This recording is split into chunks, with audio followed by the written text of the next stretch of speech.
আসসালামু আলাইকুম। আমি এখন আছি মতিঝিলে। মতিঝিল নামটি শুনলে যেই বিষয়টি প্রথমে মাথায় আসে সেটি হচ্ছে শাপলা চত্বর। আজকের ভিডিওতে শাপলা চত্বর, বক চত্বর, নূর হোসেন চত্বর আর দোয়েল চত্বর সম্পর্কে আপনাদেরকে জানাবো। সুতরাং পুরো ভিডিও জুড়ে আমার সাথেই থাকুন। আর হ্যাঁ, আপনি যদি চ্যানেলে নতুন হয়ে থাকেন তাহলে চ্যানেলটি এখনই সাবস্ক্রাইব করে ফেলুন।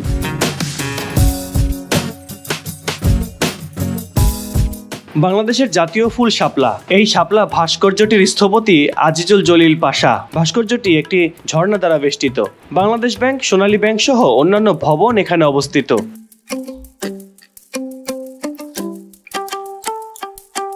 শাপলা চত্বর নানা কারণে বিখ্যাত। বলা হয় 1971 সালের স্বাধীনতা যুদ্ধের সময়কালের একটি গণকবর এখানে চিহ্নিত করা হয়েছে। 2013 সালের 5 মে হেফাজতে ইসলামের আন্দোলনের সাক্ষী এই শাপলা চত্বর। শাপলা চত্বরটি ঠিক কত সালে এখানে স্থাপিত হয়েছে এ সম্পর্কে নির্দিষ্ট কোনো তথ্য পাওয়া যায়নি।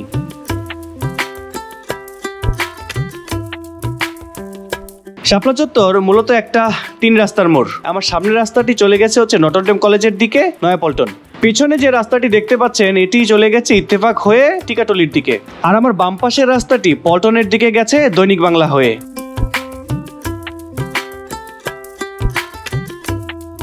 এই মুহূর্তে আমি আছি বক চত্বরে। এটির আসল নাম মূলত বলাকা ভাস্কর্য। মতিঝিল থেকে আপনি যদি দৈনিক বাংলার দিকে যান তাহলে সিটি সেন্টারের পাশ দিয়ে হাতের বাম পাশে যে রাস্তাটা গেছে এই রাস্তা দিয়ে আসলেই এই বক চত্বরটাকে পেয়ে যাবেন।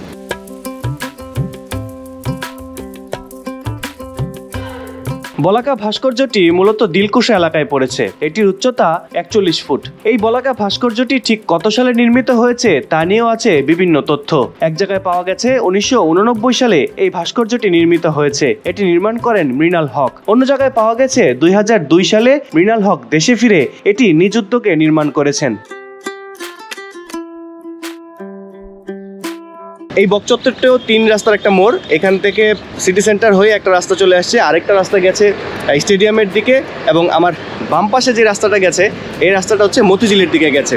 এই বক চত্বরটা কিন্তু অযত্ন আর অবহেলায় পড়ে আছে। বলাকা ভাস্কর্যগুলো কবে এখানে স্থাপন করা হয়েছে এই বিষয়ে কোনো তথ্য পাওয়া যাচ্ছে না। নাই কোনো নাম ফলক যেখান থেকে জানা যাবে যে কবে এই ভাস্কর্যটা এখানে বসানো হয়েছিল।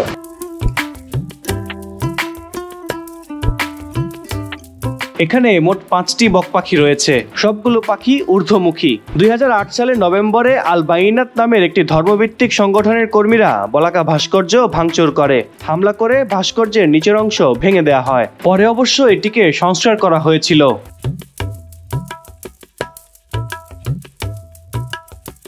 এটি ঢাকার 0 পয়েন্ট। এই চত্বরের নাম নূর হোসেন চত্বর। এটি মূলত 4 রাস্তার মোড়। একটি রাস্তা চলে গেছে গুলিস্তান মাজারের দিকে, আরেকটি স্টেডিয়াম হয়ে গুলিস্তান হলের দিকে। পেছনের রাস্তাটি গেছে সচিবালয় হয়ে ঢাকা বিশ্ববিদ্যালয়ের দিকে, আর বাম পাশের রাস্তাটি পল্টন হয়ে কাকরাইলের দিকে।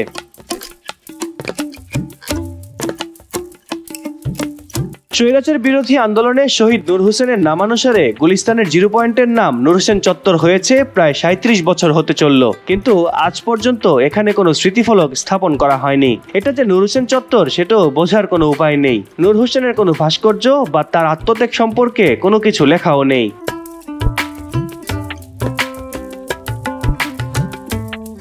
চত্বরের দেয়ালে খোদাই করা শহীদ নূর হোসেনের নামটি লেখা থাকলেও সেটা প্রায়ই ঢেকে যায় রাজনৈতিক নেতাদের ব্যানারে। লাল সবুজ চত্বরটির 4টি পিলারে নূর হোসেনের নামের চেয়ে রাজধানী থেকে বিভিন্ন জেলার দূরত্ব নির্দেশক তথ্যগুলো বেশি জ্বলজ্বল করে। নূর হোসেন চত্বরের চেয়ে 0 পয়েন্ট নামেই এই জায়গাটি বেশি চেনে এ প্রজন্মের মানুষ।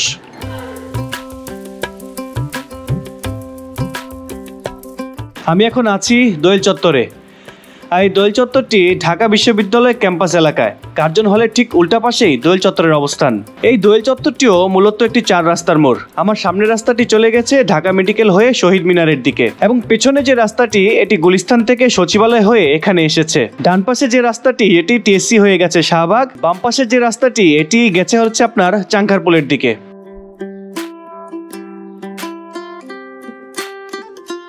ঢাকা বিশ্ববিদ্যালয়ের ক্যাম্পাস এলাকায় পরিচিত জায়গাগুলোর মধ্যে অন্যতম দোয়েল চত্বর। এর স্থপতি হলেন আজিজুল জলিল পাশা। এটি বাংলাদেশের জাতীয় বৈশিষ্ট্যের ধারক ও বাহক, যা বাংলাদেশের ইতিহাসকে সমৃদ্ধ করে। ফোয়ারাওয়ালা এই চত্বরটি তিলোত্তমা নগরীর পথচারীদের মুগ্ধ করে।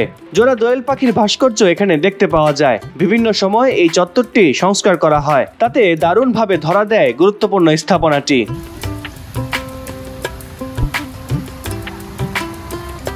দোয়েল চত্বরের তুলনায় শাপলা চত্বর, বক চত্বর আর নুর হোসেন চত্বর কিন্তু সারা বছরই অযত্ন অবহেলায় পড়ে থাকে। তো এই স্থাপনাগুলো যথাযথ সংরক্ষণের জন্য আমি সংশ্লিষ্টদের দৃষ্টি আকর্ষণ করছি।